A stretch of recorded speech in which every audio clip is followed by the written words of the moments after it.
अब मैं क्या बताऊं, जब मुझे भी यकीन नहीं हो रहा था कि हमने इतना टेस्टी और फैंसी सा मिठाई हमने अपने हाथों से घर पे बनाकर तैयार किया है। तो 100% गारंटी देती हूँ कि अगर आपने वीडियो को बिना स्किप किए हुए देखेंगे तो आप भी एकदम परफेक्ट इसी तरह फैंसी सा मिठाई घर पे अपने हाथों से फेस्टिव पैक बना सकते हैं। हेलो फ्रेंड्स, मैं हूँ गजाला और आपका वेलकम है हमारे किचन गजाला सीक्रेट मसाला में। तो फिर चलिए बनाना शुरू करते हैं। सबसे पहले एक बाउल में 1/4 कप सूजी ले लेंगे, यानी कि रवा।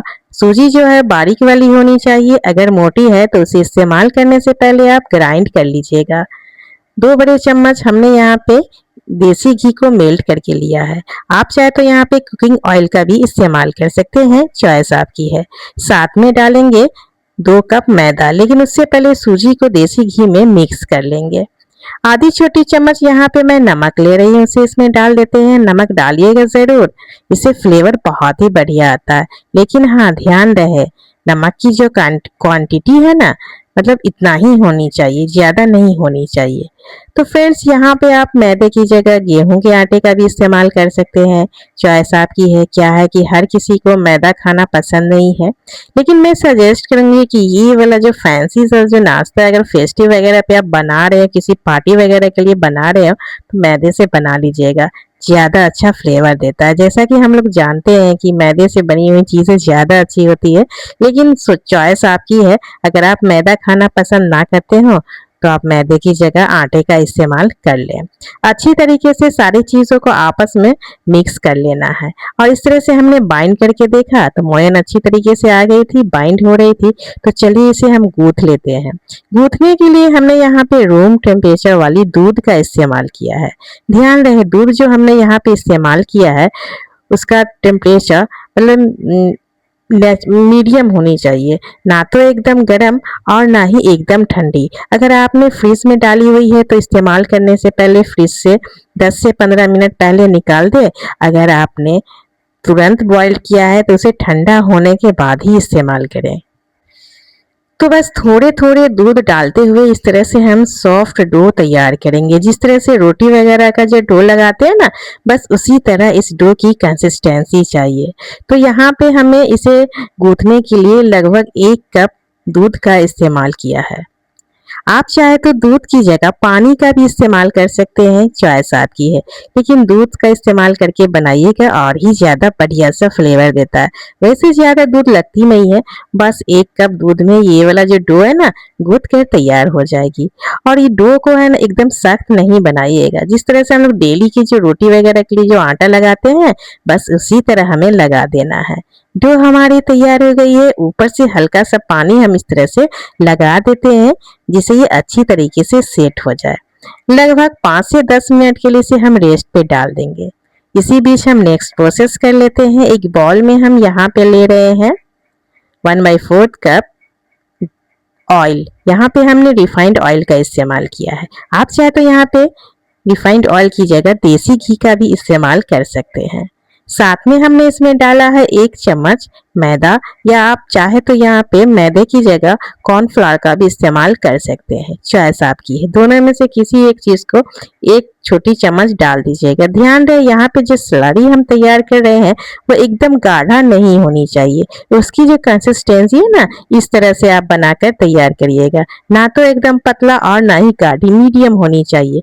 तो चलिए, हमारा साटा यानी स्लरी तैयार हो गई है और वापस से हम डो को ले लेते हैं और ये देखिए एकदम सॉफ्ट हो गया है। तो चलिए इसे हम चॉपिंग बोर्ड पे डालते हैं और इसके ऊपर 2-4 बूंद ऑयल डाल देते हैं, जिससे इसे चॉपिंग बोर्ड पे जब इसे सेट करे तो ये हमारे हाथों में ना चिपके। तो इस्तेमाल करने से पहले इस तरह से दोबारा से अच्छी तरीके से डो को सेट करिएगा, जिससे इसमें है ना क्रैक वगैरह नहीं आए। एकदम स्मूथ चिकना हमें डो बना लेना है। इस तरह से हमने सेट करने के बाद लंबे आकार में इसे इस तरह से रोल कर लिया है। रोल करने के बाद इसे हम डिवाइड करेंगे। डिवाइड करने के लिए यहाँ पे हमने नाइफ का इस्तेमाल किया है। आप चाहे तो रफली हाथों से भी इसे बराबर हिस्सों में बांट सकते हैं। तो चलिए यहाँ पे नाइफ ले लेते हैं, किचन वाली। तो इस तरह से हमने यहाँ पे 5 भाग में बांटा है। तो यहाँ पे जब हम इसकी लोई मतलब डिवाइड करेंगे तो जिस तरह से डेली वगैरह की जो हम रोटी बनाते हैं उसे थोड़ा सा बड़ा लीजिएगा, दुगुना लोई हमें लेना है, थोड़ा सा बड़ा रोटी हमें बनाना है, ठीक है। अगर एक दूसरे में बराबर मात्रा ना मतलब आप बांटे तो एक दूसरे से बांट कर सारे लोई को एक बराबर में कर लीजिएगा, इससे रिजल्ट बढ़िया तरीके से आएगा। और लोई जो हम यहाँ पे बनाएंगे यानी कि पेड़ा, अच्छी तरीके से हाथों से इस तरह से दबा कर स्मूथ पेड़ा बनाएंगे, जिससे हमारी जो रोटी है ना अच्छी तरीके से बेल कर तैयार हो। तो चलिए सारे डो को इस तरह से हमने पेड़े में बदल दिया यानी लोई में। अब इसे यहाँ पे एक बर्तन में अलग रख देंगे क्योंकि यहाँ पे हम बेलने वाले हैं। तो चलिए इसे हमने अलग रख दिया। अब एक प्लेट में हमने यहाँ पे थोड़ा सा मैदा लिया है या आप चाहे गेहूं का आटा ले ले और इस तरह से लोई को लपेटते हुए बेलन के इस्तेमाल से हम बेल कर तैयार करेंगे। और ये देखिए हमारा एक रोटी तैयार है। बस सेम प्रोसेस के साथ इसी तरह एक एक को हम बेल कर तैयार कर लेते हैं।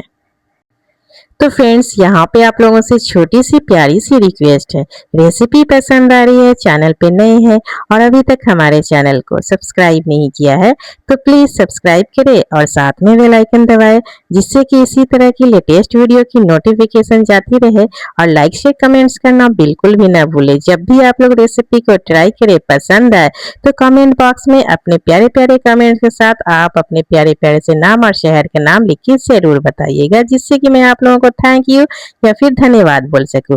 जिन लोगों ने हमारे चैनल को सब्सक्राइब कर लिया उन्हें बहुत बहुत ज्यादा धन्यवाद। यूट्यूब की न्यू फीचर्स हाई बटन दबाए और चैनल को सपोर्ट करें। तो फ्रेंड्स सारी रोटी को हमने बेल लिया। अब एक रोटी को हमने यहाँ पे चॉपिंग बोर्ड पे ही छोड़ दिया और हमने जो साटा तैयार किया था ना उसे हम ले लेंगे। इस्तेमाल करने से पहले आप उसे मिक्स कर लीजिएगा, जिससे मैदा या कॉर्न स्टार्च नीचे जो जमी हो वो मिक्स हो जाए। और ब्रश की मदद से अच्छी तरीके से रोटी के ऊपर हम लगा देंगे। दूसरी रोटी को भी इसके ऊपर हम डाल देते हैं और वापस से उसी स्लरी को हम ले लेते हैं घी या ऑयल वाली और ब्रश के इस्तेमाल से दूसरी रोटी के ऊपर भी हम अच्छी तरीके से पूरे में फैलाकर लगाएंगे। थोड़े से सूखे मैदे हल्का हल्का सा ऊपर से डस्ट कर देंगे। तीसरी रोटी डालते हैं, सेम प्रोसेस करना है। वापस से घी वाली स्लरी या ऑयल वाली स्लरी को लेना है और ब्रश की मदद से आपस में चारों तरफ फैला देना है। वापस से हम थोड़ी सी मैदे को इस तरह से डस्ट कर देते हैं। बस सेम प्रोसेस के साथ एक के ऊपर एक मतलब जितनी भी हमने रोटी तैयार की है 5 रोटी, सभी को एक के ऊपर एक मतलब रखते हुए इस तरह से तैयार कर लेना है। तो चलिए इस तरह से हमने सेट कर लिया है। लास्ट वाली रोटी को इस तरह से ऊपर से डाल देते हैं और हाथों से दबा हल्के हल्के हाथों से दबाकर सेट कर लेंगे। अभी यहाँ पे इसे हम नहीं बेलेंगे, लगभग 5 मिनट के लिए रेस्ट पे डाल देंगे जिससे ये सेट हो जाए। 5 मिनट के बाद इस तरह से हम हटाकर ऊपर से हल्का सा मैदा या फिर आटा को डस्ट करेंगे और बेलन के इस्तेमाल से बड़ा सा रोटी हम बनाकर तैयार करेंगे। तो फ्रेंड्स जब आप इसे रेस्ट पे डालें ना तो किचन टॉवल या फिर किसी बर्तन से ढक कर रखिएगा, ठीक है। और बेलन के इस्तेमाल से इस तरह से हम बड़ा सा रोटी में बेल लेते हैं, इसलिए यहाँ पे हमने बड़ा वाला चॉपिंग बोर्ड का इस्तेमाल किया है। बड़ा सा रोटी बेलने में एकदम आसान तरीके से ये बेल जाता है। जब इसे रेस्ट पे डालते हैं ना, जब आप रेस्ट पे डालोगे कोई भी मैदे की मतलब सामान बनाना हो ना तो रेस्ट पे डाल दीजिएगा तो इजीली बेल कर तैयार हो जाता है। बड़ा सा रोटी बेलने के बाद इस तरह से हम फिर वापस से हम ले लेते हैं घी या ऑयल वाली स्लरी और ब्रश की मदद से चारों तरफ फैलाकर इस तरह से इसके ऊपर हम लगा देंगे। अच्छी तरीके से लगाइएगा, कोई भी पार्ट है ना खाली नहीं होनी चाहिए। लगाने के बाद है ना उसके बाद इसे हम फोल्ड कर लेंगे। फोल्ड करने मतलब दोनों साइड से हम इस तरह से फोल्ड कर लेते हैं। ये देखिए इस तरह से आधा इस तरह से फोल्ड करेंगे और दूसरी वाले साइड से इस तरह से हाफ फोल्ड कर देंगे और हाथों से इस तरह से सेट करने के बाद स्लरी इसके ऊपर भी हम लगा लेते हैं, जिससे एक एक लेयर खुल कर आए और बीचों बीच से इसे फिर से हम इस तरह से पलटकर सेट कर देते हैं। बेलन ले लेते हैं हल्के हाथों से, यहाँ पे हम इसे बेल कर बराबर करेंगे और वापस से इसके ऊपर भी हम स्लरी लगाएंगे, थोड़ा सा मैदे को डस्ट करेंगे और इसे हम एक स्क्वायर वाला रूप में इस तरह से फोल्ड करते हुए रूप दे देते हैं। ये देखिए हमें यहाँ पे स्क्वायर इस तरह से शेप दे दिया है और फिर से हम इसे 5 मिनट के लिए रेस्ट पे डाल देते हैं। 5 मिनट के बाद वापस से हम इसके ऊपर थोड़े से सूखे मैदे डालकर उलट पुलट कर कर डाल दीजिएगा दोनों साइड अच्छी तरीके से, और हाथों से दबाकर हम सबसे पहले सेट कर देते हैं। सेट करने के बाद हम बेलन लेंगे और बेलन से इसे हम बेल लेंगे। तो फ्रेंड्स, इसे जो हमने 5 मिनट के जो रेस्ट पे डाला है ना, तो ये अच्छी तरीके से बेल जाएगी, सेट हो जाती है। सेट होने के बाद इजीली बेल कर तैयार हो जाता है। अगर हम इंस्टेंट बेलते ना तो थोड़ा सा बेलने में मुश्किल और दिक्कत आ जाती। तो आप देख लीजिएगा, अगर आपके पास टाइम हो तो रेस्ट पे डालकर बेल लीजिएगा, अगर इंस्टेंट बेलना हो तो बेल लीजिएगा। और इस तरह से स्क्वायर शेप में हमने इसे बेल लिया है, और इसकी जो मोटाई है ना इसी तरह रखिएगा जिस तरह से हमने यहाँ पे रखा है। अब नाइफ ले ले या फिर पिज़्ज़ा कटर, बस चारों तरफ इस तरह से काट कर हमें हटा देना है, यानी बराबर कर लेना है। और बीच से हम इस तरह से लंबे लंबे रिबन शेप में इसे हम काटेंगे। एक उंगली जो होती है ना उतनी ही चौड़ाई रखनी, यानी ½ इंच से भी कम रखनी है। ये देखिए, और ध्यान से हम इसे काटेंगे, बराबर होनी चाहिए। तो आराम से मतलब ये वाला प्रोसेस करिएगा कि जिससे हम यहाँ पे जो इसे काट रहे हैं ना तो बराबर कट जाए। आप यहाँ पे पिज़्ज़ा कटर की जगह अगर पिज़्ज़ा कटर ना हो तो नाइफ से काट लीजिएगा। बस ध्यान रहे जिस नाइफ का जो आप इस्तेमाल कर रहे हो वो थोड़ा सा तेज धार वाली होनी चाहिए। तो लीजिए फ्रेंड्स, हमने बहुत ही आराम से इस तरह से लंबे लंबे रिबन शेप में तो काट लिया है। लास्ट वाले पार्ट में अगर थोड़ा ज्यादा चौड़ा लगे तो उसे काट कर हटा दीजिएगा। अब यहाँ पे हम इस तरह से थोड़ी थोड़ी देर दूरी पर वापस से इस तरह से काट कर तैयार करते हैं। तो हमने यहाँ पे लगभग 1.5 इंच लंबाई का ये वाला हमने काट कर तैयार किया है। अब इसे अलग अलग कर देते हैं। ये देखिए, इस तरह से थोड़ा इसे डिस्टेंस बनाते हुए डाल देते हैं जिससे एक दूसरे के साथ ये ना चिपके। अब एक बॉल में हम यहाँ पे थोड़ा सा पानी लेंगे और इसे लॉक करने के लिए हम थ्रेड यानी धागे का इस्तेमाल कर रहे हैं। आपके घर में जो धागे वो वगैरह होती है ना सिलाई वगैरह वाली, वो ले लीजिएगा। और 3 पीस इस तरह से हम उठाएंगे, बीच में हल्का हल्का सा पानी लगा दीजिएगा जिससे बीच से है ना तीनों जो है आपस में अच्छी तरीके से सेट हो जाए।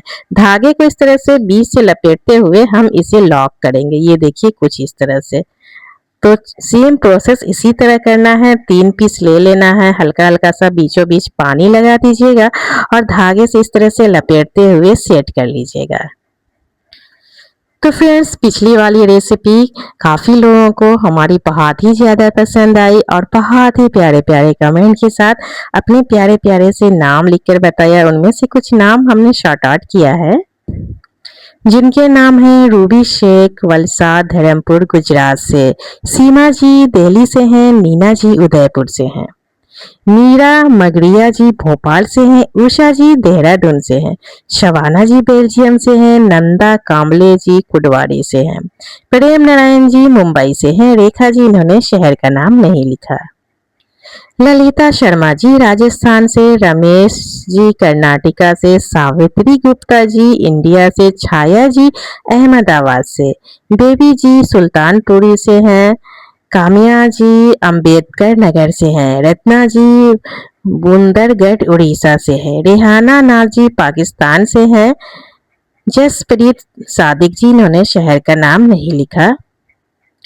उरू जी पाकिस्तान कराची से हैं, तलवार जी मेरठ से हैं, कल्पना चौधरी जी मेरठ से हैं, सुवर्णलता जी पुणे से हैं, सुचिता नरेल जी करजात से हैं, नीना जी अजमेर राजस्थान से। सारे प्यारे व्यूअर्स को हमारी तरफ से बहुत बहुत थैंक यू और धन्यवाद। आगे से भी इसी तरह हमारी रेसिपी पसंद आए तो इसी तरह कमेंट बॉक्स में आप लोग लिखकर बताते रहें। तो फ्रेंड्स, सारे को इस तरह से हमने धागे से लॉक कर दिया और एक प्लेट में ले लिया। अब इसे हम डीप फ्राई करते हैं, जिसके लिए कढ़ाई में ऑयल ले लेंगे कुकिंग वाला, और ध्यान रहे ऑयल को अच्छी तरीके से गर्म करने के बाद एक एक करके ये यहाँ पे हम इस ऑयल में डाल देंगे। और यहाँ पे एक बात है ना, आप नोट कर लीजिएगा कि ऑयल की जो टेम्परेचर है वो लो होनी चाहिए, ज़्यादा हाई नहीं होनी चाहिए। गैस का फ्लेम हमें यहाँ पे एकदम लो रखते हुए इसे हमें छानना है। इस बात का ध्यान रखिए, अगर ज़्यादा हाई फ्लेम कर देंगे तो इस तरह ये फ्लावर शेप में नहीं आएगी, नहीं मतलब एक एक लेयर निकल कर नहीं आएगी। लो फ्लेम पे ही जब आप इसे कढ़ाई में डालेंगे, और कढ़ाई में जब डालें ना तो बीच से हल्का सा दबा कर डाल दीजिएगा। और ये देखिए हमारा ये फैंसी फ्लावर वाला ये मिठाई बनकर तैयार है। एकदम लो फ्लेम पे एक एक फ्लावर इस तरह से डालेंगे, स्पैचुला से धीरे धीरे चलाते हुए ऑयल ऊपर से डालिएगा, जिससे एक एक लेयर इसका निखर कर आए और फ्लावर वाला रूप दे दे। अपने आप ये ऑयल में जाने के बाद एक एक लेयर मतलब बिखरेगी और फ्लावर वाला रूप दे देगी। और जैसे जैसे ये तैयार होगा ना, एक एक करके हम निकालते हुए जाएंगे और एक एक करके कढ़ाई में डालते हुए जाइएगा, एक बार में सारा नहीं डालिएगा। और ये देखिए हमारा ये इतना फैंसी सा फ्लावर शेप में तैयार हो गया। अभी थोड़ा सा प्रोसेस और बाकी है, वीडियो में लगे रहें। अब यहाँ पे कढ़ाई या पैन ले लेते हैं। गैस को ऑन करने के बाद यहाँ पे कढ़ाई में 1 कप पानी और 1 कप शुगर डालने के बाद हम चाशनी तैयार कर लेते हैं। चाशनी हमें ज़्यादा मतलब सख्त वाला नहीं तैयार करना है, कोई तार वगैरह नहीं। जिस तरह से गुलाब जामुन वगैरह की जो हम लोग चाशनी बनाते हैं ना, बस उसी तरह। गैस का फ्लेम मीडियम टू हाई रखते हुए हम इसे तैयार करते हैं। कंटिन्यूस चलाएंगे, जिससे हम इसमें जो चीनी यानी कि शुगर जो डाला है वो नीचे है ना कढ़ाई में ना सटे। स्पैचुला से चलाते रहेंगे, तब तक चलाते रहे हैं जब तक ये चीनी जो है पानी में अच्छी तरीके से मिक्स ना हो जाए। पानी में अच्छी तरीके से मिक्स हो जाने के बाद यहाँ पे हम थोड़े से नींबू इसमें डाल देंगे। थोड़ा सा नींबू हमें यहाँ पे डालना है, जिससे आपको यहाँ पे कलर थोड़ा सा लग रहा होगा, नींबू डालते ही एकदम क्लीन लगने लगेगा और जो चाशनी है वो चिपचिपी भी नहीं रहेगी। तो थोड़े से नींबू को काट कर इस तरह से हम निचोड़ कर डाल देते हैं। फिर से यहाँ पे ध्यान रहे गैस का फ्लेम मीडियम टू हाई रखते हुए हम इसे तैयार कर लेते हैं। जिस तरह से रिफाइंड ऑयल जो हल्की चिपचिपी होती है, बस उसी तरह 2-4 बॉयल में ही ये हमारा जो चाशनी है बनकर तैयार हो जाएगा। और ये देखिए रिजल्ट देखने से लग रहा है कि हमारा जो चाशनी है वो तैयार लगभग हो ही गया है। और नींबू जो हमने यहाँ पे इस्तेमाल किया, जिसकी वजह से रिजल्ट आप देख रहे होंगे कि चाशनी का कलर जो है ना एकदम साफ हो गया, क्लीन लग रहा है। तो चलिए थोड़ी देर और चला लेते हैं। अभी हमें लग रहा है कि मतलब चाशनी थोड़ा सा गाढ़ा और करना है। थोड़ा सा हम इसे उंगलियों पे टच करके चेक कर लेंगे, बीच बीच में चेक करते रहिएगा, जिससे आपको है ना इसकी कंसिस्टेंसी पता चलता रहे। बीच बीच में हमने 1-2 बार चेक कर लिया था, तो पतला लग रहा था, चिपचिपा नहीं हो रहा था, इसलिए हम दोबारा से इसे चला रहे हैं। चले थोड़ा सा फिर से हम चेक कर लेते हैं लेकर। अभी यहाँ पे हल्का सा चिपचिपा लग रहा है, यानी रिफाइंड ऑयल वाली टच फील दे रहा है, यानी चाशनी हमारी तैयार हो गई है। गैस का फ्लेम बंद कर देंगे और ये देखिए हमारा ये एकदम परफेक्ट वाला चाशनी बनकर तैयार है। लास्ट में हम फिर से एक बार चेक कर लेते हैं, सामने से दिखाते हैं, हल्का सा चिपचिपा है ये। अब यहाँ पे ऑयल स्ट्रेनर वाला छन्ने में हम ले लेते हैं। जितना आपके छन्ने में एडजस्ट हो वो फ्लावर शेप वाला ले लीजिएगा मिठाई, और इस तरह से इसके ऊपर हम चाशनी को डाल देंगे। ये देखिए चाशनी उतना डालें जितना आपको खाना पसंद हो। ज़्यादा मीठा खाना पसंद हो तो ज़्यादा डाल दीजिएगा, कम मीठा खाना पसंद हो तो कम डालिएगा। तो थोड़ी देर कढ़ाई पे होल्ड करते हुए एक्स्ट्रा चाशनी निकालने के बाद इसे हम एक प्लेट में ले लेते हैं। बस सेम प्रोसेस के साथ सारे को इसी तरह हम तैयार कर लेंगे। आई होप आप लोगों को रेसिपी पसंद आ रही होगी। पसंद आ रही है, चैनल पे नए हैं और अभी तक हमारे चैनल को सब्सक्राइब नहीं किया है तो प्लीज़ सब्सक्राइब कर ले, साथ में बेल आइकन दबाए, जिससे कि इसी तरह की नई नई फैंसी सी रेसिपी आपको देखने को मिले। और जब भी आप लोग रेसिपी ट्राई करें, पसंद आए तो कमेंट बॉक्स में आप अपने प्यारे प्यारे कमेंट्स के साथ आप अपने प्यारे प्यारे से नाम और शहर के नाम लिख के बताइए, जिससे कि मैं आप लोगों को थैंक यू और धन्यवाद बोल सकूं। जिन लोगों ने हमारे चैनल को सब्सक्राइब कर लिया उन्हें बहुत बहुत ज़्यादा धन्यवाद। यूट्यूब की न्यू फीचर्स हाई बटन दबाए चैनल को सपोर्ट करें। रेसिपी पसंद आने पर प्लीज़ ज़्यादा से ज़्यादा शेयर करें और सेव कर लें। और ये देखिए हार्ड दिखने वाली फैंसी सी मिठाई हमने इतने आसान तरीके से बनाया है। आप लोग भी एकदम परफेक्ट तरीके से एक बार में ही बनाकर तैयार कर लीजिएगा। बस हमने जो यहाँ पे खास टिप्स और ट्रिक्स दिया है उसको फॉलो करेंगे तो एकदम 100% इसी तरह बनकर तैयार होगी आपकी भी ये फैंसी सी मिठाई। अब यहाँ पे और बढ़िया सा फैंसी लुक देने के लिए हमने यहाँ पे लिया है थोड़े से कलौंजी। तो यहाँ पे आप ड्राई फ्रूट्स का भी इस्तेमाल कर सकते हैं, जैसे कि पिस्ता हुआ या फिर चेरी वगैरह होते हैं वो डाल दीजिएगा। मेरे पास ये अवेलेबल थी और थोड़ा बढ़िया सा मतलब फूल वाला लुक दे रहा है, सनफ्लावर वाला, तो इसलिए हमने यहाँ पे कलौंजी का इस्तेमाल कर लिया है। तो चलिए मैं टेस्ट कर लेती हूँ। बहुत देर से इसे देख रही थी, मेरे मुंह में पानी आ रहा था कि मैं कब इसे खाकर ट्राई करूँ। सच में इतना टेस्टी बनकर तैयार हुआ है। आप लोग इस फेस्टिव पे एक बार ज़रूर ट्राई करिए, एकदम आसान है इसे बनाना। कुछ लोगों ने शहर का नाम लिखा है, मुंबई, कानपुर, छत्तीसगढ़, लखनऊ, जलगांव, महाराष्ट्र, गुजरात, वडोदरा, भिलाई सेक्टर 6, जम्मू छत्तीसगढ़, अजमेर राजस्थान, गुजरात। सारे प्यारे व्यूअर्स को हमारी तरफ से बहुत बहुत थैंक यू और धन्यवाद। आगे से भी इसी तरह आप अपने नाम और शहर का नाम लिखकर बताते रहे।